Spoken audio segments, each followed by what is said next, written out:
असताना सुद्धा आम्हाला भिकेप्रमाणे पैसे देतात किंवा आमच्याकडे दुर्लक्ष करतात। आम्हाला 5,000 रुपयाप्रमाणे निर्वाह भत्ता मिळावा, घरकुल योजना, दिव्यांगांसाठी स्वतंत्र घरकुल योजना राबवावी।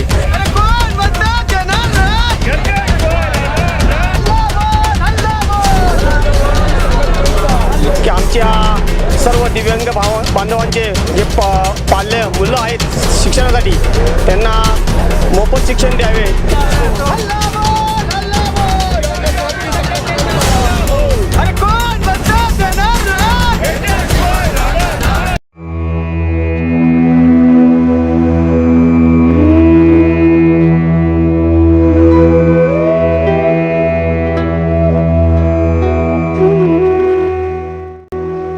हमारे शरीर का यदि कोई अंग खराब हो जाए तो यकीनन हम बहुत मजबूर हो जाएंगे। सरकार ने इस वर्ग के विकास के लिए कुछ योजनाएं शुरू तो की है। आज तक उन योजनाओं में से केवल 20% ही दिव्यांग वर्ग तक पहुंच पाई है, लेकिन 80% दिव्यांग इन योजनाओं के लाभ से आज तक वंचित है, जिसके चलते आर्थिक रूप से गरीब बहुत सी कठिनाइयों और समस्याओं से पीड़ित है।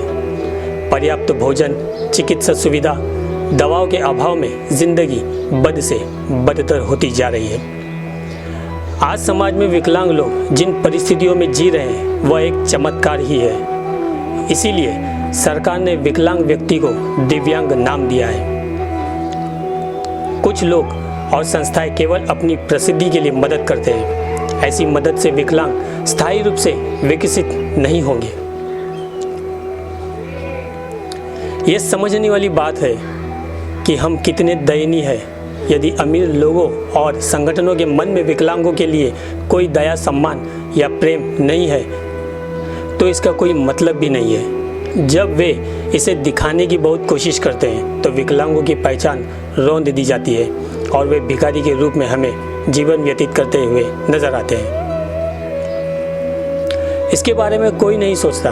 अफसोस की बात है कि सरकार और प्रशासन भी इस बारे में नहीं सोच रहे हैं। दिव्यांगों का समग्र विकास सरकार की जिम्मेदारी है, लेकिन सरकारी तंत्र को यह बात जरा भी समझ नहीं आ रही। इसे लोक कल्याणकारी सरकार तभी कहा जा सकता है जब यह सरकार दिव्यांगों के लिए आर्थिक, शैक्षणिक, सामाजिक और चिकित्सीय रूप से विकास करेगी। इसी गंभीर विषय और विचार के साथ महाराष्ट्र राज्य के सभी दिव्यांगों का प्रतिनिधित्व के रूप में दिव्यांग क्रांति संगठन की तरफ से मुंबई के आज़ाद मैदान में हल्ला बोल मोर्चा निकाला गया। इनकी मांग है कि प्रत्येक दिव्यांगों को संजय गांधी निराधार योजना के तहत दर महीना 1,000 रुपये की जगह 5,000 रुपये दिए जाए। इनकम सर्टिफिकेट में जो शर्तें हैं उसे हटाई जाए।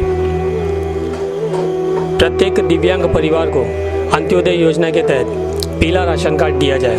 बिजली का बिल और प्रॉपर्टी टैक्स में 50% तक की छूट दी जाए।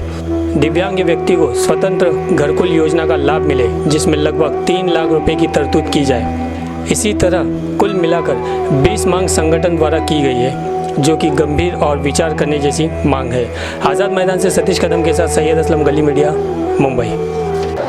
एक तरफ महाराष्ट्र की राजनीति और महाराष्ट्र में अधिवेशन भी चल रहा है, तो कहीं ना कहीं हम ये देख रहे हैं कि आज़ाद मैदान जो है एक तरह से जंग का मैदान बना हुआ है।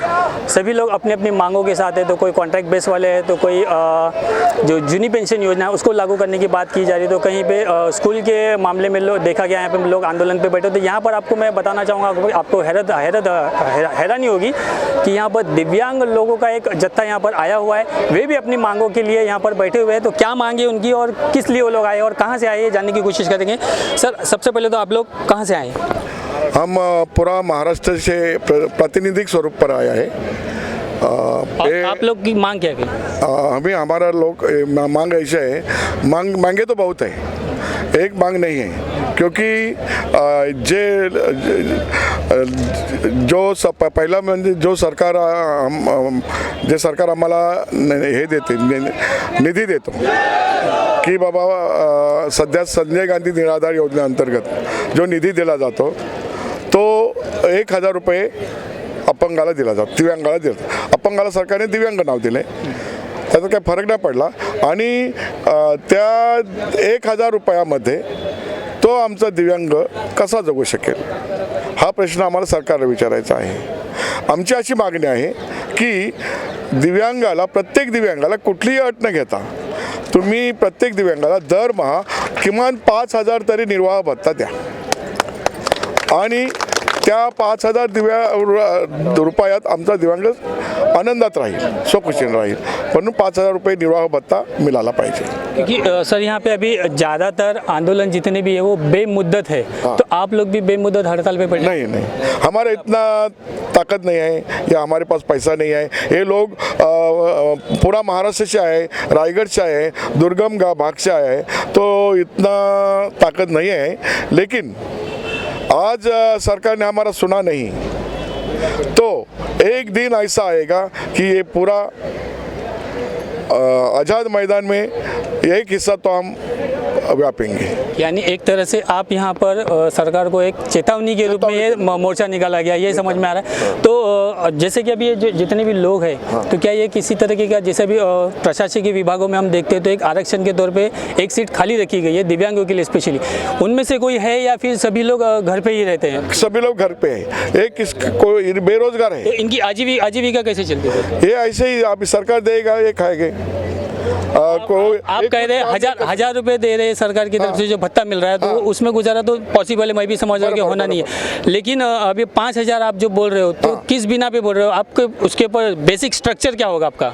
5,000 हम ऐसा बोल रहे हैं, हमारा मांगनी तो 10,000 का है, लेकिन 5,000 10,000 अभी 500 रुपये सरकार दे रहा है, तो 10,000 तुम तो दे नहीं सकता. 1,000 से 5,000 रुपये अच्छे हैं, वो कैसा भी करके ये करे, संभाल लेंगे अपने को. 5,000 सरकार ने दिया तो हम जाके उनके पाँव पकड़ेंगे. इतने हम ये जो लोग हैं, ये बहुत इरादा लेके, बहुत मन में ये लेके आया है कि सरकार हमारा कोई तो मांग पूरी करेंगे. अभी देखो, सरकार 1,000 रुपये हमको देते हैं, सबको नहीं मिलते. इनमें से खाली 20% लोग आए, जो दिव्यांग लोग जो हैं महाराष्ट्र में या पूरा महाराष्ट्र में, सबका सर्वे हम किया है हमारे संगठन में. तो सरकार बोलते हैं हम दिव्यांग को 1,000 रुपये देते हैं, लेकिन आज तक तो 20% लोगों को ही, दिव्यांगों को ही 1,000 रुपये मिलते हैं. 80% लोग वंचित हैं. क्योंकि त्याच्यामध्ये कारण आहेत. काय कारण आहेत तर हे सरकार याच्याकडून उत्पन्नाचे दाखले मागतात. कोणाकडून? या दिव्यांगांकडून. तुम्ही अर्ज केला ना, मग तुम्ही उत्पन्नाचे दाखले द्या, आणि मग उत्पन्नाचे दाखले देताना समजा हे दिव्यांग व्यक्ती आहे, याच्या घरात त्याचा भाऊ आहे, याचे वडील आहेत, मग त्याचं उत्पन्न धरतात आणि त्याचं उत्पन्न जास्त दाखवतात आणि हा उत्पन्न याच्यातून बाद होतो.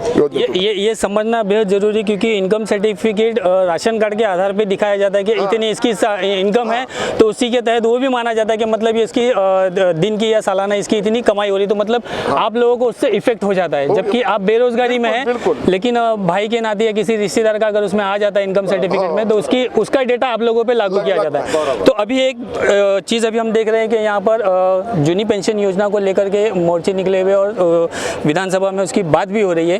तो विधायक बच्चू कडू ने ये कहा है कि मतलब जो पेंशन है आमदारों की या हम लोगों की, जो विधायकों की, उसे ये कैंसिल किया जाए. तो आप लोग इस पर कैसा देखते हैं? क्योंकि आप लोगों को जिस हिसाब से मिलना चाहिए उस हिसाब से आप लोगों को मिल नहीं रहा है. फिर ये हमको वो विधायकों से जो मिलता है, हाँ, तो विधायक अभी तो उनका जो पेंशन है कर्मचारियों का, सरकार उनका हक है, उनको मिलने दो. लेकिन दिव्यांग का भी हक है ना, दिव्यांग भी आदमी है, तो दिव्यांग को उनका जो है पेंशन, हमारे जो 5,000 मांगने हैं वो मिलना चाहिए. वो जो कर्मचारी वर्ग है सरकारी, उसको सरकार ने देना ही मांगता है. वो उनका भी हक है, तो कर्मचारी दिव्यांगों का ज़्यादा हक है, तो दिव्यांगों को नहीं देता है, इसलिए सब दिव्यांग आया है ना. बराबर, तो दिव्यांगों को पहला मिलना चाहिए, और किसी ने क्या कहा उससे नहीं, लेकिन हाँ हमको मिलना चाहिए. किसको नहीं मिलना चाहिए हम नहीं बोलेंगे. हमको हमारे पेट में भूख है, हमारा पेट भरना चाहिए, बाकी दो लोगों के बारे में हम नहीं बोल सकते. एक आखिरी सवाल सर, जैसे कि अभी आप लोग यहाँ हड़ताल पे बैठे हैं, आप मतलब एक ध्यान आकर्षित कर रहे हैं, तो आप लोगों की तरफ से कोई निवेदन वगैरह दिया गया है? निवेदन देन अभी पुलिस स्टेशन में दिया है, लेकिन जो निवेदन है ये अभी देने का है। हमने उनको पुलिस प्रशासन को बोला है हमारा निवेदन लेने के लिए कोई मुख्यमंत्री साहब या उप मुख्यमंत्री साहब या सामाजिक न्याय मंत्री, शासकीय अधिकारी हाँ, को ये कहा। वो जो दिव्यांग खाते से संबंधित है वो आना मांगता है। उसने हमारा मांगनी ये जो है ना व्यथा ये सुन लेना चाहिए और हमारा जो मांगनी है उससे गौर से अभ्यास करना चाहिए और हमको न्याय देना चाहिए। तो हम न्याय ये राह देख रहे हैं, कभी आते हैं हम उनको ये निवेदन देते हैं। ऐसा तो बहुत बहुत शुक्रिया सर। जैसे कि आप देख सकते हैं कि शाहरुख खान का एक डायलॉग है कि पिक्चर अभी बाकी है दोस्त, ये तो ट्रेलर है।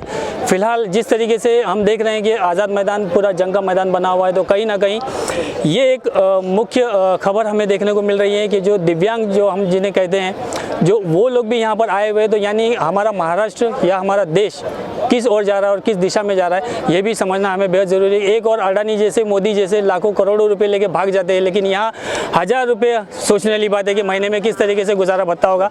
5,000 का आप राशन, 5,000 का हम राशन दे रहे हैं, उसके ऊपर गैस का बाटला मिलना मुश्किल है। आज़ाद मैदान से सतीश कदम के साथ मैं सैयद असलम, गली मीडिया, मुंबई।